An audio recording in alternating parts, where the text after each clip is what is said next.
네, 반갑습니다. 보형모의 김성욱입니다. 지난 시간에 제가 보만색 카페에 대해서 여러분들이 어떻게 활용하시면 좀 더 이렇게 편하고 또 이 카페가 좀 어떻게 구성되어 있는지 좀 안내를 드렸잖아요. 오늘은 제가 뉴스 기사를 이제 앞으로 조금씩 다루려고 그래요. 왜냐면 제가 이제 영업 잘하는 방법을 제가 알려드리다 보는데 방향 설정을 좀 못하시는 분들이 많고 이게 어떻게 돌아가는지 좀 모르셔가지고 저거 아닌데 라는 생각을 많이 했는데 내 말을 잘 안 듣더라고. 그래서 이 기사에 나와 있는 내용을 좀 발췌를 해가지고 여러분들께 좀 안내를 드려야 될 것 같아서 제가 말씀을 드리겠습니다. 이 얘기는 이제 주의 이슈인데 보험협회 회장님이 김용태 회장님이에요. 이번에 또 명칭도 바뀌었어요. 보험주의협회라고. 국회의원 3선 의원인데 솔직히 이분이 처음에 이제 올 때 말들이 조금 있었어요. 국회의원 왜 들어왔냐.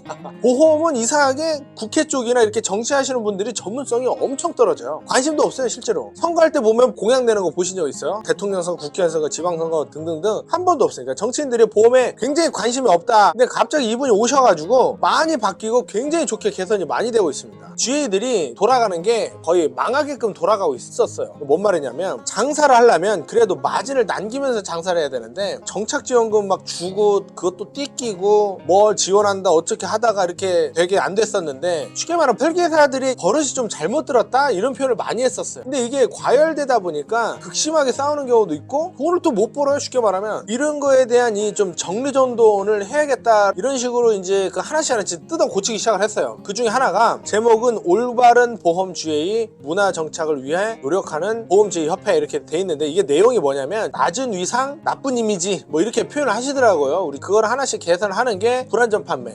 고객들한테 좋은 것처럼 오인해서 판매를 했는데 알고 보니까 안 좋은 거더라 뭐 이런 거 이런 식의 이제 영업을 하지 말라는 거예요. 그래서 이제 승안에 대한 기준이 이제 강화를 하는데 이거는 사실 협회에서 하는 건 아니고 금감을 해서 강화를 하는 거죠. 금감어랑 협회랑 달라요. 다만 협조는 하죠. 불법 승안 같은 건 하면 안 된다라는 건데 그 불법 승안도 기준을 좀 더 명확히 해달라. 그 다음에 이제 정착지원금 얘기가 좀 나왔었는데 이 지원금이라는 건 용어가 좀 몇 개가 있는데 스캇 비용이라고 얘기하는 경우도 있고 뭐 안정화 자금이라고 얘기하는 경우가 있는데 지원금의 단어의 태생은 뭐냐면은 말 그대로 지원금이었어요. 설계사님들이 처음에 일을 시작했을 때 아무 풀이 없고 소득이 없으니까 중도 포기하는 사람이 많다 그래서 회사에서 지원을 해주는데 그냥 지원이 아니고 다 일정한 계약을 해야 되고 못하면 다시 오바이트를 해야 되는 돈이에요. 어쨌든 지원 형태로 나가니까 이제 지원금으로 표현을 했었고 지금은 이거가 좀 이상하게 돼가지고 이미 경력자들인데 업적도 되게 잘해요. 그런데도 불구하고 돈을 받고 데려와야 돼요. 그 이유 중에 하나가 뭐냐면 이제 계약을 놔두면은 이제 수수료도 이제 못 갖고 오니까 그거에 대한 일부를 좀 지원해준다 이렇게 됐는데 이게 기준이 뭐 없다 보니까 많이 주면 많이 주는 대로 당연히 갈 거 아니에요. 그래서 이거가 정리가 안 돼 있는 거를 이번에 지금 정리를 하려고 하고 있습니다. 다음 달까지 가이드가 정확하게 나와가지고 이제 시행을 하는 걸로 알고 있는데 대략적인 건 뭐냐면은 너무 많이 주지는 말라. 그리고 주더라도 나눠줘라. 그 다음에 실제로 정착을 제대로 하냐. 그 다음에 불안전 판매가 있냐 없냐 이거를 앞으로 협회에 공시하도록 하겠다라는 거예요. 그래서 아까 말했던 낮은 위상 나쁜 이미지에서 좀 벗어나자 이 내용이더라고요. 저는 굉장히 좋게 생각해요. 이 지원금이 많이 나가는 데로 이동을 하는데 그런 데가 솔직히 인프라가 그렇게 좋지는 않아요. 이렇게 지원금이 이제 동일한 형태로 나가고 관리 감독도 하게 되면 실질적인 인프라로서 경쟁을 할 것 같다라고 이렇게 업계 관계자들이 말씀을 많이 하시더라고요. 지원금에 대한 조건은 똑같아. 근데 어떻게 하면 매출을 올리지? 어떻게 하면 또 다른 환경이 조성돼 있지? 뭐 이런 것들이 있는 걸 보고 이동을 하니까 진짜로 숨어있는 GA나 이런 사업단들이 오히려 좀 빛을 볼 수가 있다 이렇게 말씀을 해 주시더라고요. 그래서 이제 곧 있으면 지원금이 평준화 될 것 같다라는 거예요. 자, 그 다음에 DB 얘기.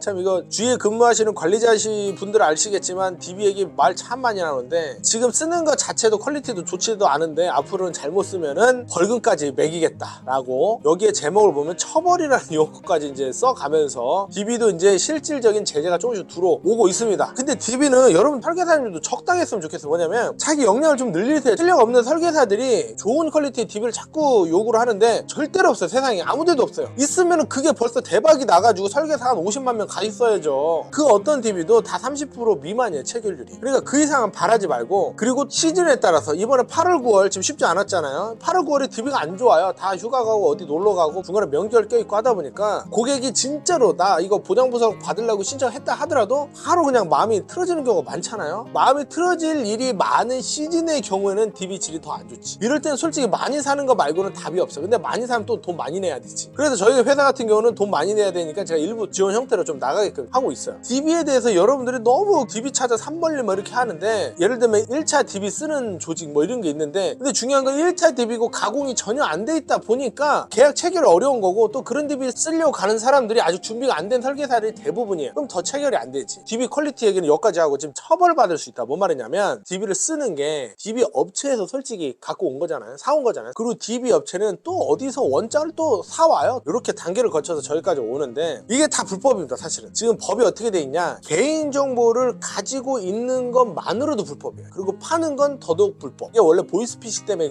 그 새끼들 때문에 우리가 이렇게 된 건데, 예를 들어서 어떤 DB 업체가 보험회사에 납품하려고 DB를 50개를 구매를 했어요. 근데 보험회사가 이런저런 핑계로 안 샀거나 아니면은 못 팔았어. 근데 50개는 갖고 있는 거예요. 그래서 그거를 보이스피싱에 팔아버린 거예요. 옛날에 팔아봐가지고 이게 웬일이냐면서 이제 난리가 났죠. 특히 금감원 쪽에서는 난리가 나가지고 이걸 제정을 해야겠다 했는데, 아예 그냥 원천봉쇄, 수집하지 마라. 근데 수집할 수 있는 데가 있고 수집할 수 없는 데가 있어요. 수집할 수 있는 데는 어디냐, 우리 같은 보험회사는 할 수가 있습니다. 왜냐면 보험을 가입하려면은 주민번호, 이름, 전화번호, 주소 뭐 이런 게 있어야 되잖아요. 그 다음에 핸드폰도 당연히 주민번호, 전화번호, 주소 뭐 이런 게 있어야 되잖아요. 이런 식으로 주민번호가 필요한 데는 있어야 돼요. 근데 업체들은 그 주민번호 자체를 팔으려고 하는 거고, 또 파는 대상이 일정치가 않다는 거예요. 보이스피싱에 또 넘어갈 수 있기 때문에. 그래서 갖고 있는 거를 그냥 불법으로 규정을 해버렸어요. 그래서 이렇게 팔면 당연히 불법인데, 솔직히 팔을 수도 있어. 근데 여기가 갖고 있는 걸 다시 넘기려면 고객한테 다시 동의를 받아야 돼요. 동의를 받고 넘겨야 되는데, 이미 받은 걸 또 동의하겠어요, 고객들이? 그러면 DB의 양이 확 줄어들지. 그래서 지금은 그냥 불법으로 유통을 시켜버리고 있는 거야. 근데 이 법이 생긴지도 거의 다 모르죠, 사실은. 그래가지고 이거를 다 지키려면 막말로 DB 못 써. 솔직히 얘기해. 서로 막 이렇게 신고하고 이런 건 솔직히 이 분위기는 아니에요. 솔직히 말하면 서로 손해가 엄청나기 때문에 DB 업체들끼리는 좀 신고를 하더라. 제가 말한 거 말고도 DB를 수집하는 요건들이 있어요. 심의도 받아야 되고. 근데 심의 안 받고 하는 데 많죠. 개인정보위원회에다가 신고하면은 아주 박살이 납니다. 앞으로는 못 쓸 가능성이 점점점 높아진다 라는 거니까 여러분들 꼭 알아두셔야 된다라는 거고. 근데 이제 신고가 본격적으로 시작된 게 하나가 있어요. 보험회사는 지식산업센터에 입주를 할 수가 없습니다. 그냥 법이 그래요. 법이 걸리면 이제 명도를 당할 수가 있고, 그 형사처벌도 받습니다. 명도 당하기 전에도 바로 형사처벌 받아야 한 1,500만 원 벌금 되는 걸로 알고 있는데, 나는 이게 되게 안타까운 게 뭐냐면, 참 관리자들이 다 문제인데 불법으로 입주해 있는 지식산업센터에 있다고 왜 인스타나 이런 데서 자랑을 하냐고, 멍청하게.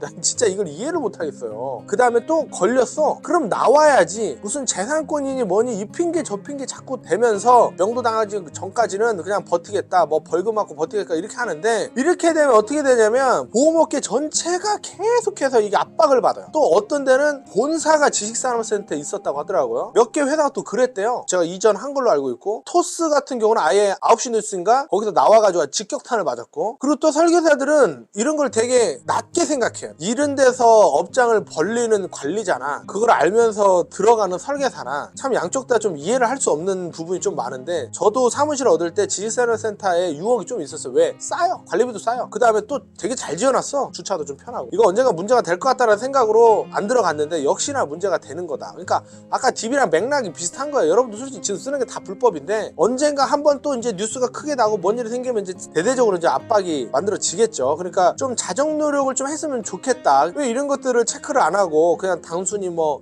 무슨 DB를 쓴다느니 자꾸 이런 것만 하기 때문에 우리가 영업하기에 솔직히 좀 불편해지지 않나? 라는 생각을 좀 하면서 이걸 좀 말씀을 드리고, 그 다음에 이제 국세청에서 이제 대형 GA 대대적인 세무조사를 착수를 했다. 참고로 저희 회사도 포함되어 있는 걸 알고 있고 크게 문제는 없었다고 제가 그렇게는 들었는데, 근데 설마 했는데 진짜 할 줄이야 몰랐어요. 특이하게 GA는 세무조사를 잘 하지 않았습니다. 다른 업종은 진짜 많이 했던 걸로 알고 있는데 이렇게 대대적으로 하진 않았는데, 이게 다 맥락이 같은 것 같아요. 뭐 정착지원금 옛날에도 금감원에서 쓰지 말라고 그렇게 얘기를 했는데, 막 쓰다가 말 안 듣다가 안 쓴다고 하여튼 약속까지 받았다고 그러고, 뭐 DB 뭐 이런 거, 지식산업센터 이렇게 막 옥죄는 거야. 니네 그래? 그렇게 불법으로 이익을 얻었어? 그러면 세금 많이 내야지. 그냥 이런 거 같아. 우리 진짜 서로 좀 조심을 해야 되지 않냐라는 생각이고, 들은 얘기인데 뭐 안 믿어도 상관없는데, 고능률 설계사들 있잖아요. 고객들한테 사실은 특별 일정을 솔직히 합니다. 이것도 민원 많이 들어간 걸로 알고 있는데, 단기나 가입하면은 100만 원짜리면 이제 이걸 한 400만 원 나오니까 돈을 주거나 뭐 금을 주거나 이런 경우도 있고, 태아보험 가입하면 유모차 100만 원짜리 줬나? 뭐 하여튼 그런 거 있었고, 여러분들 아시다시피 건강과 관련된 제품은 20만 원까지 가능하고 아니면은 3만 원까지만 가능해요. 솔직히 저도 이거는 좀 마음에 안 들긴 해요. 왜냐면 100만 원 가입한 고객한테 3만 원짜리 선물 주면 장난치는 것처럼 들리니까. 고능률 설계사들은 세무 신고를 따로 합니다. 뭐 예를 들면은 30만 원대 선물 뭐 에어프라이를